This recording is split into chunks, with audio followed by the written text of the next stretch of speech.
বন্ধুরা, শুভ বিবাহ ধারাবাহিকের আজকের পর্বে দেখানো হয়েছে তেজ সুধাকে বিছানার ওপরে ধাক্কা দেয়।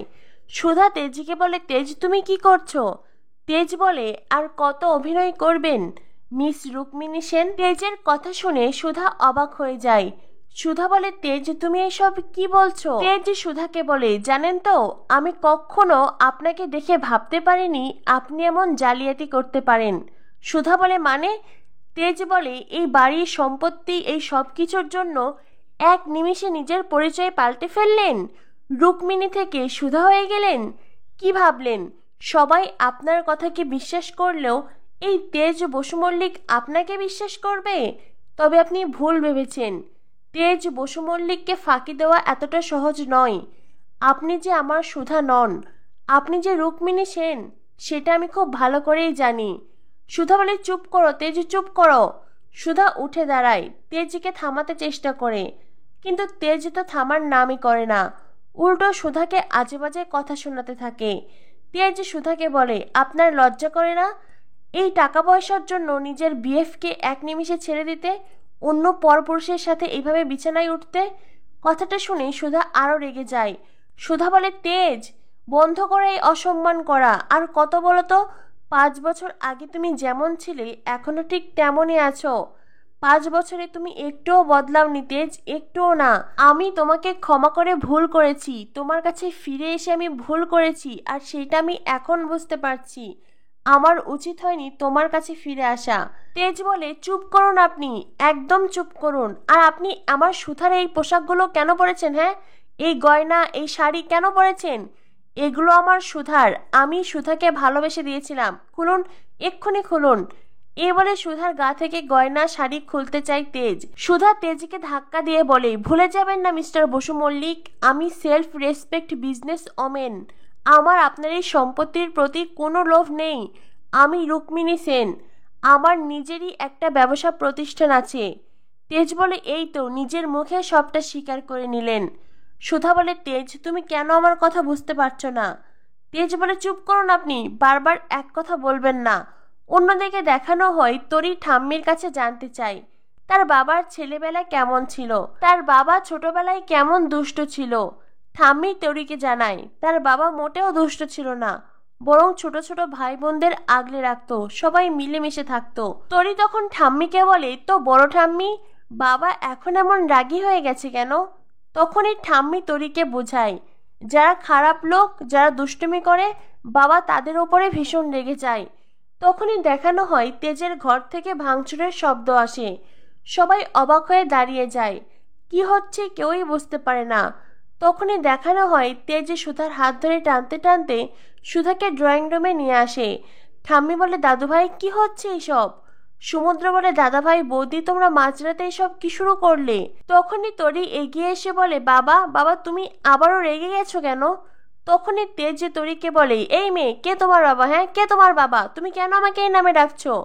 তরি বলে, বারে তুমি তো তখন বললে তুমি আমার বাবা, আমি তোমার মেয়ে।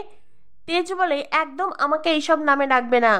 তেজের চিৎকারে তরি খানিকটা ভয় পেয়ে যায়, সে ঠাম্মিকে জড়িয়ে ধরে। সুধা তেজকে বলে, খবরদার, আমি আপনাকে সাবধান করে দিচ্ছি, আমার মেয়ের সাথে চিৎকার করে কথা বলবেন না। তেজ বলে, চিৎকার করব না তো কি করব? মিথ্যাবাদীদের সাথে চিৎকার করতে হয়। সুধা বলে, কি বললেন? আমার ওইটুকুনি মেয়েকে আপনি মিথ্যাবাদী বললেন? তেজ বলে, হ্যাঁ মিথ্যাবাদী বললাম। তখনই ঠাম্মি তেজকে বলে, দাদুভাই তুমি এসব কি করছো? এত বছর পরে সুধা তোমার জীবনে ফিরে এসেছে।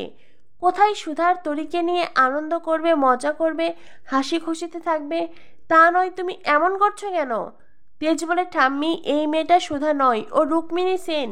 ও এই বাড়ি এই সম্পত্তির লোভে এখন নিজেকে সুধা বলছে। ঠাম্মি বলেন, এ হতে পারে না। জ্যোৎস্নাদি বলে, ভাই তুই ভুল করছিস, ওই আমাদের সুধা। তখনই তেজ বলে, এই মানুষগুলো আপনাকে সুধা হিসেবে মেনে নিয়েছে, আর সেজন্যই আপনি এই সুযোগ খুঁজেছেন, তাই না? সত্যি মুখ আর মুখোশ কখনো এক হয় না।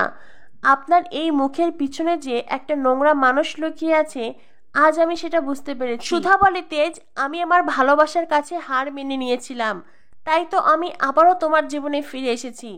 আর সেই তুমি কিনা আমাকে এতটা অসম্মানিত করছো। আজ মনে হচ্ছে তুমি আমার ভালোবাসা পাওয়ার যোগ্যই নয় তুমি। তেজ বলে, ভালোবাসা? তোমার মুখে ভালোবাসার কথা মানায় না। যেই বাড়ি এই সম্পত্তির লোভে নিজের বয়ফ্রেন্ডকে ছেড়ে অন্য একজন পরপুরুষের সাথে একই বিছানায় শুতে পারে, তার মুখে আর যাই হোক ভালোবাসার কথা মানায় না। তেজের নোংরা ইঙ্গিতের কথা শুনে সুধা আর নিজেকে সামলাতে পারে না। সুধা তেজকে চড় মারতে হাত তোলে। তেজ সুধাকে বলে, আপনি আবারও প্রমাণ করে দিলেন আপনি আমার সুধা নন, কারণ আমার সুধা কখনোই এমন ছিল না। সুধা বলে, আমি কি করব তেজ? 5 বছর আগে আমি যে অসম্মান সহ্য করেছি, এই 5 বছর পরে সেই অপমান অসম্মান সহ্য করার ক্ষমতা আমার নেই। ঠাম্মি বলে, দাদুভাই তুমি নিজেকে সামলাতে চেষ্টা করো, তুমি কেন বুঝতে পারছো না? ওই সুধা।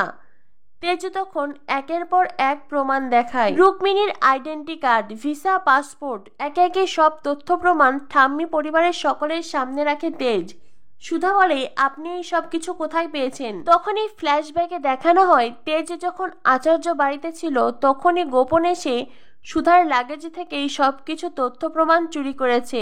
তেজ সবটা বলতেই তখনই ইশিকা বলে, আমি তো আগেই জানতাম ইনি সুধা নয়, ইনি রুক্মিণী। আর তেজ যখন বারবার ওকে সুধা বলেছে, ও নিজেও নিজেকে রুক্মিণীই বলেছে, তো এখন কেন নিজেকে সুধা বলছে সেটা আমি বুঝতে পারছি না। সুধা তখন তেজকে বলে, ঠিক আছে তেজ, তুমি যখন আমাকে বিশ্বাস করো না, আমার প্রতি যখন তোমার এতটাই সন্দেহ, তখন আমি আর এই বাড়িতে থাকবো না। এই বলে সুধা বাড়ি থেকে যেতে চাইলেই তখনই সেখানে আসে সার্থক আর ইমন। দুজনেই ড্রিঙ্কস করে পুরো মাতাল হয়ে ফিরেছে। সার্থক সুধাকে বলে, এ কি সুধা, এই তো এই বাড়িতে ঢুকলে, এখন আবার এই বাড়ি থেকে সে পথেই বেরিয়ে যাচ্ছ? ভুলে যাস না তেজ, এই বাড়ির সম্পত্তির দলিল কিন্তু এখনো আমার হাতে। একবার যদি প্রমাণ হয়ে যায় ও সুধা নয় বরং রুক্মিণী, তো এই সম্পত্তির সব আবারও আমার কাছে ফিরে আসবে। তেজ বলে, তুই যা করার করতে পারিস। ইমন তখন তেজকে বলে, বাবা, সুধা আর তেজের মধ্যে তো কখনো ঝগড়া হয়নি, আমি তো কখনো ওদের ঝগড়া ঝামেলা দেখিনি, তো রুক্মিণী আজ হঠাৎ করে ঝগড়া হচ্ছে যে? তখনই তেজ এসে বলে, স্বামী স্ত্রীর মধ্যে একটু মান অভিমান হতেই পারে। সার্থক আর ইমনকে দেখে তেজ আবারও ভালোবাসার নাটক করে আর সুধাকে ফিসফিস করে বলতে থাকে, এই নাটকটা যখন আপনি শুরু করেছেন, তো এই নাটকটা আমি শেষ করব। যতদিন না পর্যন্ত আমরা স্টে অর্ডার পাচ্ছি ততদিন আপনাকে এই বাড়িতেই থাকতে হবে আর সুধা সেজেই থাকতে হবে। আপনি এখন থেকে এখানেই থাকবেন আর এটাই আমার সিদ্ধান্ত। সুধা জানাই, আপনি যখন আমাকে বিশ্বাস করেন না, তো আমি এখানে কেন থাকবো? তেজ বলে, ওই যে বললাম নাটকটা আপনি শুরু করেছিলেন আর আমি শেষ করব। এরপর দেখানো হয় সার্থক ইমন ওখান থেকে চলে যায়। ঠাম্মি 2 হাত জোর করে সুধাকে বলে, আমি জানি না তুমি সুধা কিনা রুক্মিণী, তবে আমি এতটুকুই বলবো মা, তুমি আমাদেরকে বাঁচাও, এই বাড়িটা বাঁচাও। সুধা, তুমি এই বাড়ি থেকে চলে গেলে সব কিছু শেষ হয়ে যাবে। তখনই আবারও ইমন আসে। ইমন এসে বলে, এ কি সুধা, এত বছর পরে তুমি এই বাড়িতে ফিরেছ, তেজের সাথে না থেকে তুমি এখানে কি করছো? ঠাম্মি তখন ইমনকে বলে, সুধা শুধু এত বছর পরে তেজের জীবনেও ফিরেনি, ও আমাদের জীবনেও ফিরেছে, তাই আমাদের ওকে ছাড়তে মন করছে না। তুমি যাও তো, এখন চলে যাও, সুধার সময় হলে ঠিকই ঘরে যাবে। ইমন ওখান থেকে চলে যায়।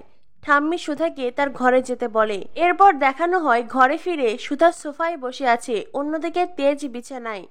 তেজ ফিসফিস করে বলতে থাকে, কি ভেবেছিলেন আমার চোখকে ফাঁকি দেবেন? অন্যদিকে সুধা মনে মনে ভাবতে থাকে, 5 বছরে আপনি একটুও বদলাননি।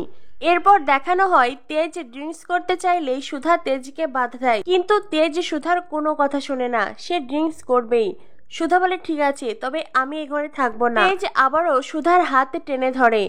আগামী পর্বে দেখানো হবে তরি তেজকে বলে, আমি দেখেছি আমার সব বন্ধুরা তাদের মা বাবার সাথে ঘুমায়, তো আমি কেন আমার বাবাকে কাছে পাই না? বাবা, আমাকে কেন সবসময় মামামের সাথে ঘুমাতে হয়? তেজ তখন তরিকে বলে, কেন তোমার বিএফএফ তোমাদের সাথে ঘুমাতো না?